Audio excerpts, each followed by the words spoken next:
G'day guys, just wanted to do a couple more tips about Holley carbs and a little bit of info that I get asked about a bit.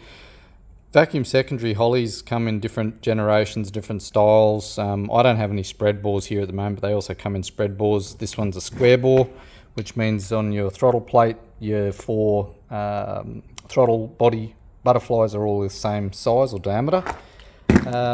This is a single feed 1850 style Holley carb, which means the fuel comes in here, feeds the front bowl, goes through the transfer tube to the rear bowl. These have different types of sealing depending on the generation of carb.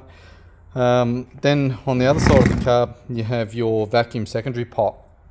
This is running off the vacuum that's created by the flow through of this primary set of blades.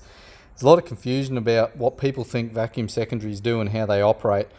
So just to explain it simply, when the throttle's applied and the engine builds momentum, as it builds momentum, there's a small bleed hole down inside of the venturi down here that it works off the vacuum that's created as the air flows into the engine.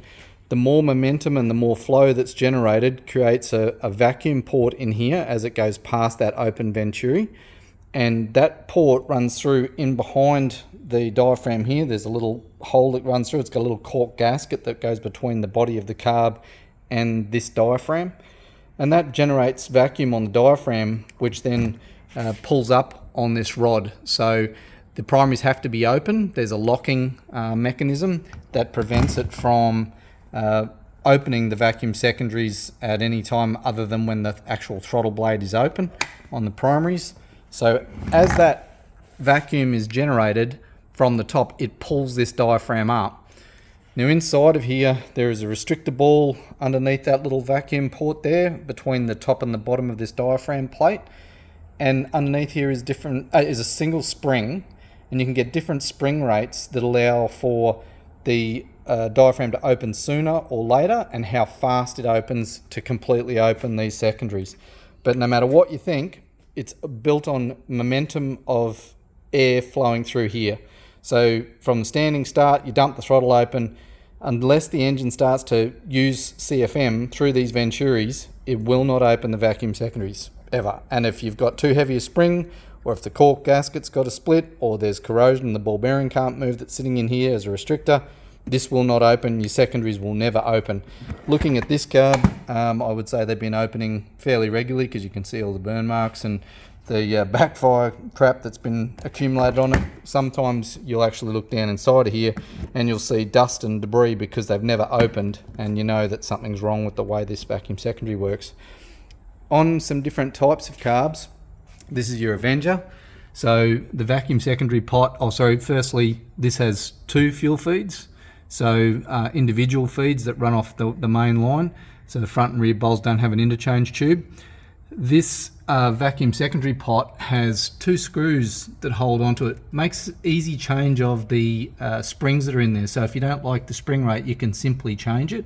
The old style that I just showed you, you have to remove this. There's a strip down process, and often people damage the diaphragm or lose the ball bearing. This is just two screws, and you can change the spring quite quickly if you want to change it from one mode to the next. Then you have the last type of vacuum secondary carb, which is your quick fuel type of carb. So on these ones, they don't have a quick change diaphragm spring, so you can't change that spring.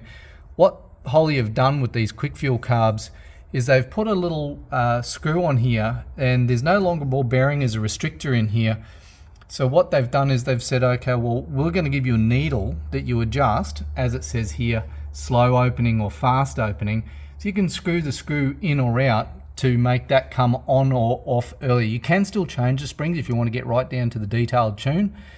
Same kind of dual feed carb. Can't change the spring, but can change the timing of it opening.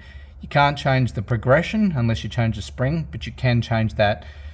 Holley recommends not to change this by radical changes. Small changes, quarter, eighth of a turn. It's a bit like a Holley an idle mixture screw where it's turn and a half out from factory, but you can move it in and out to get a fine tune on when and how fast this opens up. or how quickly or early it opens up. And yeah, it can be quite effective to change that on this particular carb. It's out a fair way to try and make it come on fast. So yeah, that's a bit of a few differences between the vacuum secondary Holley carbs. Again, they will not operate like a double pumper does by cranking the throttle open. This just won't move unless you've got your RPM built up. There are some tables you can look up as to the CFM ratings and the speed of flow as to when this diaphragm will open and close, but that gets into the detailed tuning side of it. Hope it helps you. Cheers.